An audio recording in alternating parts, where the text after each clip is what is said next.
Hey guys, welcome back to Red Hot Marriage. This is part two of the conversation with our friend, therapist, Chris McMullen. So tune in. It's going to be a good one. That is so interesting, and for me is fascinating how as a baby would go transition from being an infant to older stages of their childhood and adulthood that they don't need that pacifier. So as we as men, we need to transition and grow and become integrated into full grown men, dealing with all the things that we need to deal with. If it's part of our past and upbringing that was hard. Absolutely. It was hard. We cannot ignore it. We need to call it for what it is, and also acknowledge the good and the bad at the same time, and be able to navigate through those Yeah, and things. I think facing the shadow too, many times with as couples, your spouse is there to really even help you. Like said, like, man, you're really disconnected. Like Right. there's things that feel off in our relationship. And many times it's your spouse that tells you is the first place of warning Yeah. for the husband that something is not quite right. So I know for some men, what happens is when they are in these cycles of addiction, there's so much shame that is attached to how they're feeling, how they're navigating it.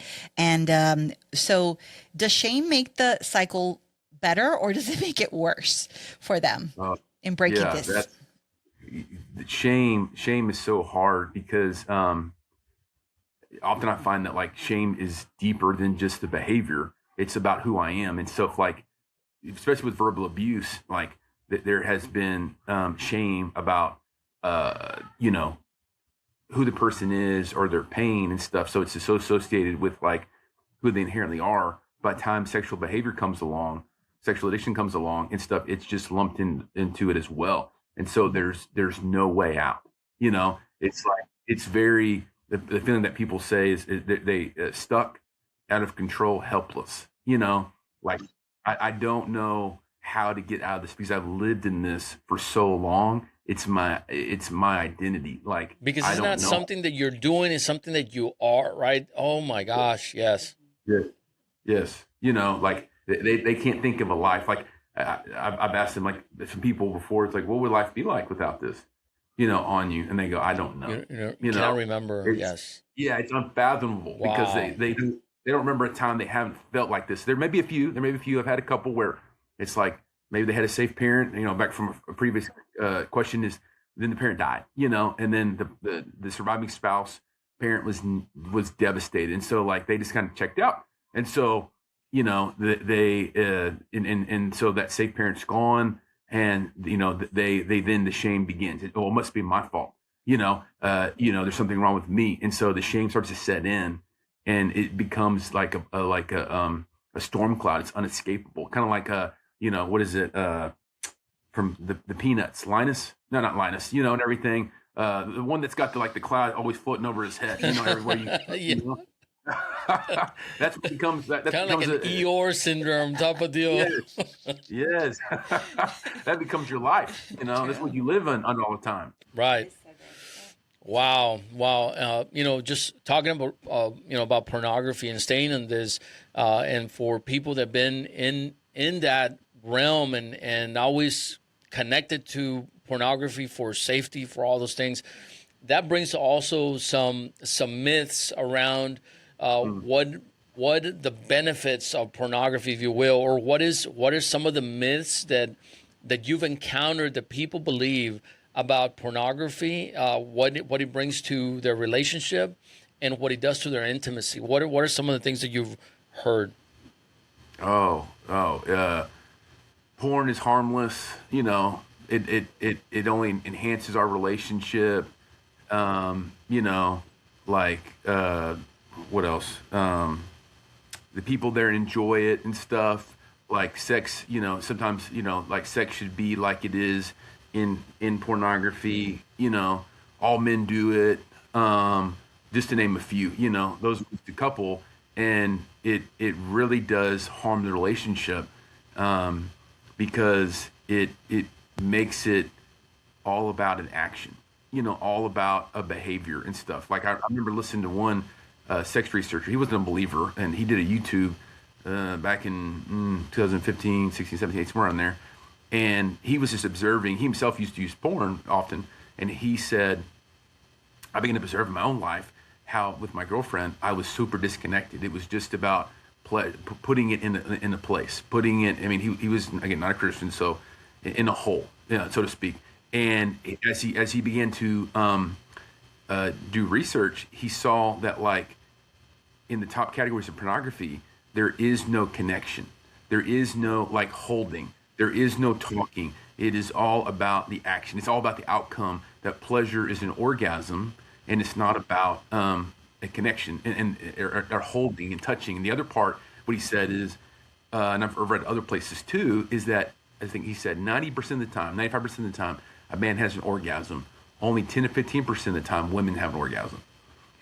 And so it's like, it's the disproportionately focused on the man and stuff, even regarding all the different pornography that's out there, the majority being still heterosexual, is that, like, it still highlights it being a selfish act, about the man and stuff. So there's no, and one other thing too, this is not this thing a myth, but I see it happen a lot, or said, is that pleasure is limited to, is kind of focused on the genitals, and your biggest sex organ is your brain. It is not your penis, your vagina, or your breast, and so, like, those are some of the things that, like, that perpetuate. They're not necessarily the big myths, but they kind of perpetuate this, like, pleasure seeking, Casanova kind of individual, especially for the guy, that, like, doesn't know how to handle then rejection, when their wife is not in the mood, they feel sick or whatever else it is going on and stuff. So it really causes a big problem and stuff, these myths that porn perpetuates and stuff. And it also doesn't show a need for ongoing intimacy. It's like, we get in the mood, you wear something that's really, showing a lot of skin, we touch a little bit, things get aroused, and then we have sex of some type, oral. And that's the connection. That's that's the limited connection. to that, right? No, there's no, hey, let's talk about our day. Right. Tell me how you're feeling. Tell me your hopes and dreams. Right. I don't feel good. Can you hold me? There's none of that, And so it really has made, especially in the last 10 or 15 years, a lot of individuals, especially younger people, that don't know how to have healthy intimacy, and having a friendship or talking about hopes and dreams and feelings and needs. It becomes focused on the outcome. Right. And I mean, obviously, pornography, it is what is just sex acts, right, being performed by actors. And a lot of times people that watch porn, I think in being obsessed with it, you skip that part, that they're paid actors to perform acts to attract more views, more eyeballs, all those different things. But whatever you're seeing, it doesn't translate into an intimate relationship with your wife, right? The more that you watch, all right, the less satisfaction that you find in your own intimate relationship with your wife. Have you seen that also in your practice, Chris? Oh, for sure. Like, not to be coarse, but like, I give a demonstration. It's like, there's a lot more you can do with your hand than what a woman's body is able to do and stuff. And so, like, the guys become desensitized to the actual, connection, physical connection with their wives. And so, and they become so focused on performance. If it doesn't happen in a certain amount of time, or certain position or whatever, it actually, like, exacerbates the performative thing. And so the wife feels more and more it's not really about them, it's about, like, an act and everything. And so it feels increasingly more disconnected, and so it actually makes it worse and stuff over time. It actually enhances performance anxiety. Right. Wow. And I know we see a lot of, couples that we've worked with in the past that are even they're in their 20s and they have ED. And there is all of this that is happening that is rampant now because of porn. Because, so the availability of pornography. So definitely, I love what you said. The biggest sex organ is your brain. Yeah. And sometimes because the obsession with pornography and viewing that, we completely skip skip the most important sex organ, which is our brain. And also porn becomes like one of those things, kind of like an excuse for greater, if you will, greater problems, sexual problems, like attending strip clubs. It becomes, I see porn, but I don't do this, I don't do that, but it is a true problem. It is a real problem, and it's just being dismissed and not being as severe. But it is as severe and perhaps even worse because it's available everywhere, So what are some of the early signs, Chris, that you see in men? And I'm speaking in general terms. You might have wives that are addicted to pornography, but I'm speaking in general terms. For men, early signs of men that are starting to become addicted to pornography. They spend more and more time with away from the family, and less time connected. That I've often found that they daydream and they're not present a lot more. And it's not always about sex. Sometimes I talk about with people, how often are you present in what you're doing? Like in your job, going to the bathroom, with your kids. And so that dissociation from the everyday, the normal and stuff, yes, becomes so commonplace and stuff, and so it starts to go into other areas of your life outside of just sex, outside of just pornography, and so that's where I start to see a lot of problems and it affect more parts of their life when it starts to move out of just the sexual arena and starts to go into your everyday parts of your life where the present is not entertaining enough. Yeah, and I guess that's the point when the daydreaming starts happening, when it crosses over from unhealthy to being more a compulsory behavior, right? More like a more serious type of behavior that needs to be addressed, right? And unhealthy, it's kind of like the escalation of something that you're facing that is going to become later to a critical mass that is going to explode in your relationship, in your job, or whatever you're doing, for sure. Yeah. So I know that when discovery happens, the spouse may feel completely shattered by what just has happened. So for the spouse that feels maybe blindsided and devastated by what she just found out, what are the first few steps that maybe she can take to begin to stabilize and heal the relationship, even with just within herself, with her husband? What would you say that would be wise for her to begin to do? I would think first, setting those boundaries, I think, is critical. And if necessary, this, taking a separation, because I've had many of a partner, a wife, to, talk about when they're around their spouse now, they're so triggered, they can't think straight. And so there are times where it's okay, is it affordable to Airbnb? Is it affordable, to do an extended stay? Is it affordable? If not, can we do it in-house? Because they have no place they feel safe anymore. And so it's one of the things is how can we create safety? How can we create, that space for people to feel safe, especially the wife. So I would say that, and then the second would probably be boundaries, along with maybe a possible separation, but also that support network is so vital, because all of a sudden,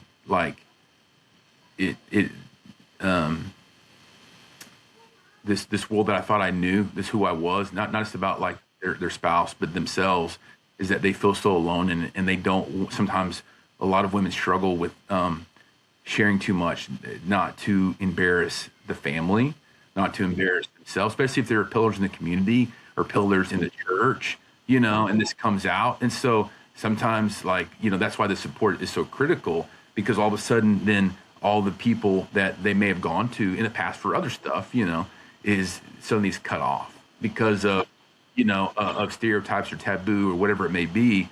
And so find that support is vital. And thankfully, churches have come a long way in recognizing that and doing different programs that are geared towards the partner and stuff. And so I think that is necessary too, is having that support network set up, especially early.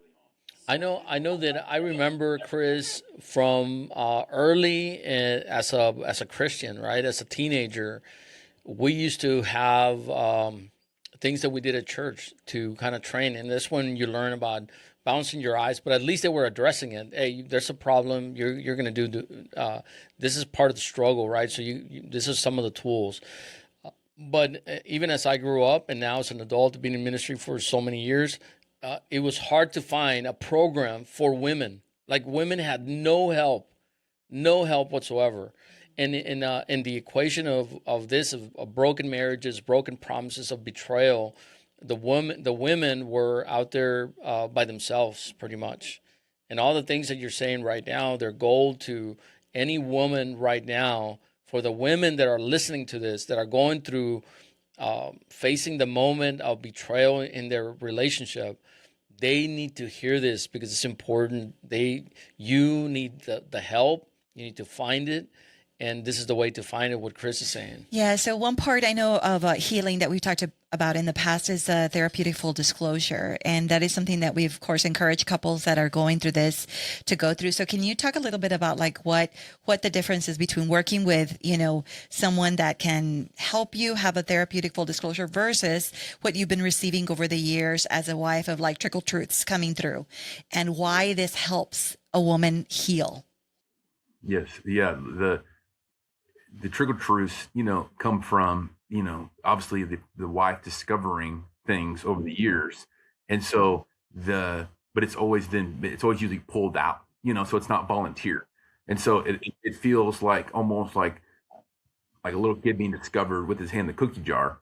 And so it's more, what's the word? It's not remorse and repentance. It's like guilt, I got found out, and and then the promises like, I won't do it again. This is all it is, and everything. And so like, it's so damaging that constant, emotional trauma, it gets played out and stuff. And so being able to do a disclosure where there's time for the addicted to like really think about their history with the CSAT and stuff. And like we give, some people give workbooks, some people just have worksheets to help like kind of like collect the history, from whenever it started till now, till the present. And so really beginning to like do a deep dive into it, because it really is an opportunity for the addicted to go, this is who I was. I had one counselor I used to work with that said like, this isn't the old me, and like here is here's the truth, so we can start a relationship over if they're moving forward towards reconciliation. It's like we're starting on a new foundation, like where I'm honest, where I'm transparent and stuff. Because, and one person, or it's the same therapist, was told me is that like, again, if they get to this place, is that they're showing a part of them they've never showed anybody else in the world, And so, it's hard to hear initially, especially maybe some listeners, like when they're in the midst and the throes of all the pain, everything's just new. But like, and it is initially focused on helping the betrayed feel safe, but the addicted has all this trauma, and they don't know left from right, up from down. And so like when they begin to present themselves and stuff in this way, the shame that they carry starts to be lifted, they can start, and then the wife can start to see into them, for the first time, it's like this part of them that has never been shown to probably anybody else.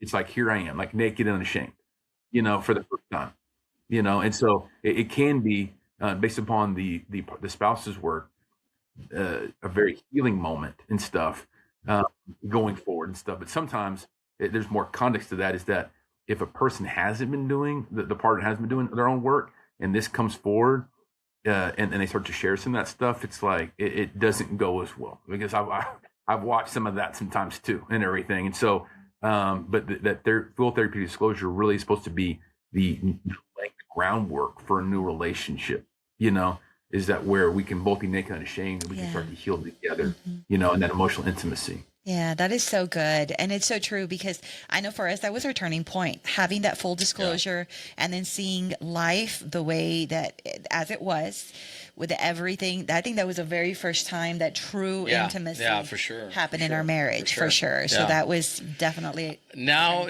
years,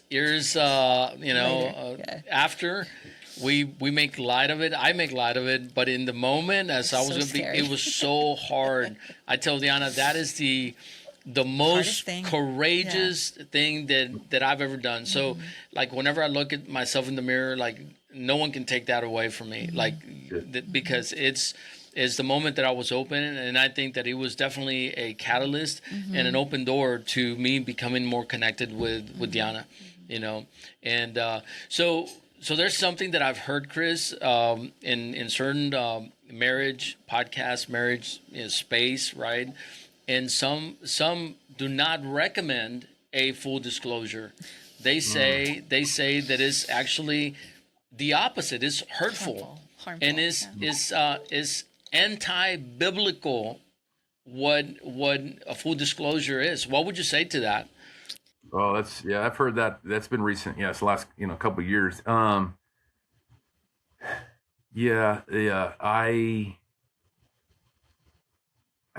disagree with that. I feel that the only time that I say not to do disclosure and stuff is if the partner, well, if they don't want to reconcile, they want to get divorced, or like, the partner is still, the spouse is still in this place where they're continually being triggered all the time, and even if there's been a plan, like, okay, from 6 months from now, we're going to do the disclosure, and they're still perpetually triggered, then no. But like, it's not because it's like anti-biblical, but more about the safety of the partner, of the spouse and stuff. But like, again, I think it goes back to like, it creates such a moment for intimacy because we're not just trying. It's not about I can see that answer if you're just focused on shame and not shaming someone more.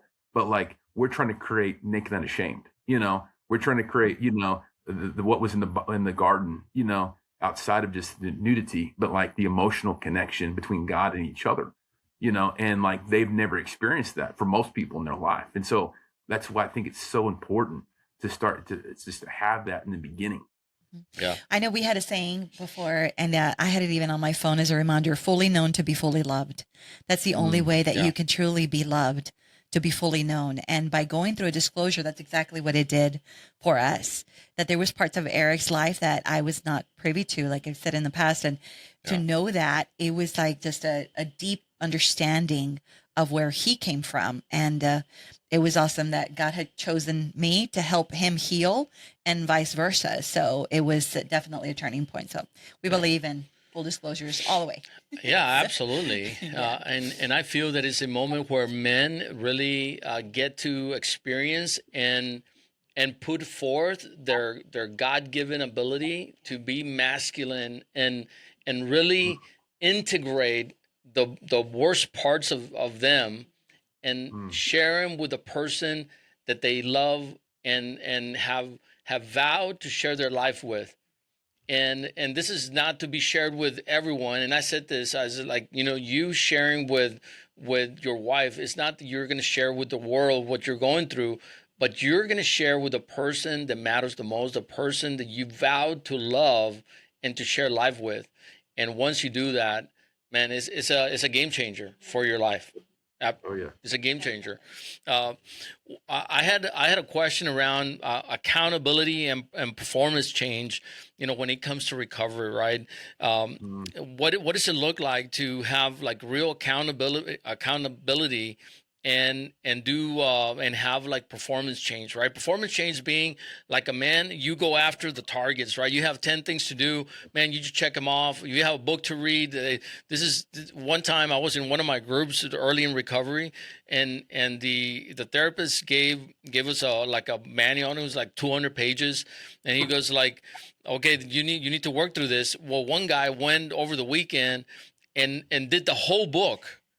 And he was like I'm done. I was like, no, you're just like checking boxes, But what is can you give us like an idea? What is a genuine repentance, I guess. Yeah. Too. Yeah. Like general repentance, what does it look like with accountability? What does recovery, I guess, look like Yeah. for a man? Like, how do we know, okay, like he really is In it. changing. He's in it. This is happening. Yeah, that's a good question. Like that, one of the things, I'll answer more with detail, but like one of the things I tell wives is that, like, you know, they'll ask me is, how do I know he's not going to do it again? Well, you don't, but like you can know is that, like, if he's emotionally present, if he's showing up, if he's vulnerable and empathetic, because it's two different things. Like when you're trying to avoid and disconnect, like your heart can't be two on two different ways and stuff. Like it's double-minded man. And so like you showing up and being transparent and open and empathetic, like starts to create safety, because they start to feel that the wife starts to feel that the man is now present. He's there and stuff. And so like, because that's an effort in, you know, being present. When we talked about 2 questions ago about like checking out all the time. And so that's a huge difference for someone that spent their life, you know, fantasizing about different things, you know, the ideal in a lot of ways outside of sex. So regarding like the performative is that it's more different people coming up different ways. Like from 12-step, they talk like rock bottom, you know, is that, you know, hey, I've lost so much. I do not want to continue to lose anymore. And so like, I'm committed to whatever change this looks like, you know, so some of it comes through that. I've heard that, or the other is that mine is more, like my own recovery was like about the narrow road, you know, is that, hey, regardless of the pain that the journey causes or like causes more to me, not out of like the willful sin anymore, but like just a change, is that it's worth it, you know, for not, you know, going back to the life of isolation and loneliness. And so I think that it's more coming from an inner commitment of character building and like the heart changing. And then so when there's relapse, and relapse not necessarily with sexual behavior, but relapse in, you know, the wife feels triggered, you know, you attempt sex and she gets triggered. You know, the kids get frustrated, and like you go and ask them for forgiveness, and you're more connected, like but you still fail along the way, is that the man is then committed to like making the change and making a repair, you know, in different ways, to himself, to God, to others, his kids. And so like, that's where the change comes, because it's not guided by someone telling you what to do. And what you're saying is that we, as a man, is seeking to get healthy and reconnect. The finer things that we need to look at is, are we growing in empathy? Are we connected with our spouses? Are we emotionally, right? Are we growing emotionally, instead of just checking a list? This is all the books that I read. This is how many classes I'm going to. No, are you sitting down? Are you emotionally present? Yeah, are you emotionally present? Are you thinking past just the check marks? You know, and I think that is, you hit the nail right in the head, Chris, with that. And as we move along, we're closing our time together. We have a couple more questions, but this one, this is one of the questions that I wanted to ask you. Well, and it's concerning with boundaries, right? Like, what role does boundaries play in rebuilding intimacy in a marriage? Oh, that's vital. Like, I was just doing a training recently on this and stuff, and for the addicted, like, they don't have the concept of boundaries. They violated so many for so long, in a lot of ways and stuff. It's vital for the wife to have them, because apart from protecting herself and creating safety for herself, it begins to tell the addicted, you know, the man, to like, you can't keep getting away with whatever you want, you know, whatever it's physical boundaries, emotional boundaries, you know, relational boundaries, you know, sexual boundaries, whatever it is and stuff. It's not okay anymore, because they've had a warped view of like what's okay and not okay, you know? And so, again, it's not about the wife necessarily maintaining the recovery for them. It's still about safety for her, but it's for him to understand that like, you have to let your yes be yes and your no be no. Right. You know, like you can't keep, you know, just so easily trespassing and thinking that it's not going to have a consequence. Yeah. Is there a way, Chris, to, I don't know if there's a way, because these moments are really, really challenging. It tests like every fiber of your being as you're going through recovery. And at the end, it's going to be beautiful, more connected. But is there a way for boundaries to become more nurturing to healing and less as a punishment? Yeah. Oh, sure. No, over time. Initially, Over time is the key. Yeah. Yes. Initially, the man will feel it as punishment. Right. He will not. Well, I guess it depends on his heart where he's at, but like he will see it as punishment and stuff initially. Yeah. You know, but like there's no way to get around that. But for the wives, it's not manipulative. It's safety building for you. Yeah. You know, Wow. like it is again. That's hence a need for a support community that can help you in that. If the man is struggling early on to establish that and respect those boundaries. Awesome, man. So That good. is so good. Yeah, So what advice, I guess, would you give? I know that we have many listeners that they find themselves in this space of they are devastated, they're crushed. There's so much shame that is attached to where their relationship is currently. Like, what message of hope would you want to give them? Is there healing? Can there be healing after betrayal, after addiction, after all of these The different devastation. things? Yeah. Oh yes, I heard this a couple years ago. Is that like people that are addicted that get set free? They're the best partners because it's like the blind man. Come and see. What Jesus has done. Or other different people in the Bible is that all I know is that I was blind, now I can see. And so it's like when a man starts getting recovery. Oh my gosh, like. All the self-destruction, all the energy that he spent on killing himself is now turned towards living. Man, it is amazing. Like he knows like the bottom of the barrel. So like to have a marriage, and it's not just about the guy, but like to marriage where like you get that persistent love when you felt broken and like nothing could ever change. Like it can be the most beautiful thing for both partners and stuff. And for a lot of times, the wife as well, is that even prior to all the behavior coming out, the marriage may not have really experienced the true intimacy that you talked about, like y'all were talking about from your own story, that and prior to disclosure, is that at the end of at the 3 to 5 years in of recovery, is that they find that like they're friends in ways they've never known before. They're best friends. They're there for each other. Like the depth of like emotional connection and safety I've often heard and watched, has never been really experienced by either one of them in their lives. So like being able to get there, it does take a lot of work, obviously, but like it is hopeful, that there is a path forward with like our first question, like trusted people that can guide you there. Yeah, so that is so true. And I know that we can attest to that. And I know you can attest to that in your relationship. It's funny because whenever you land in this space, it's because life has taken you that route, right?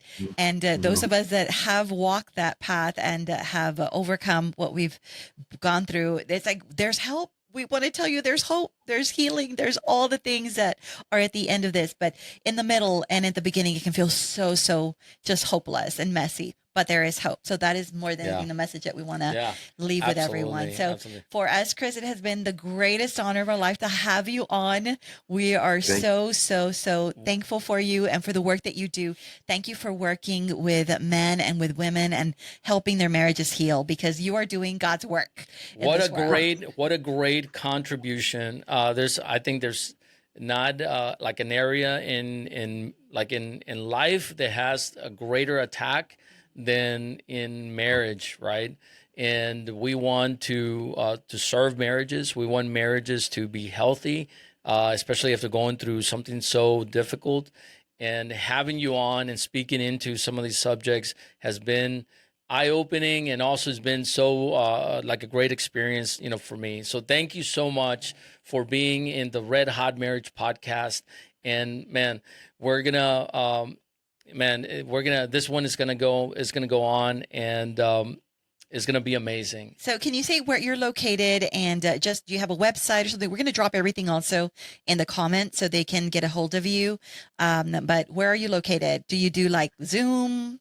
How does your practice work? Yes.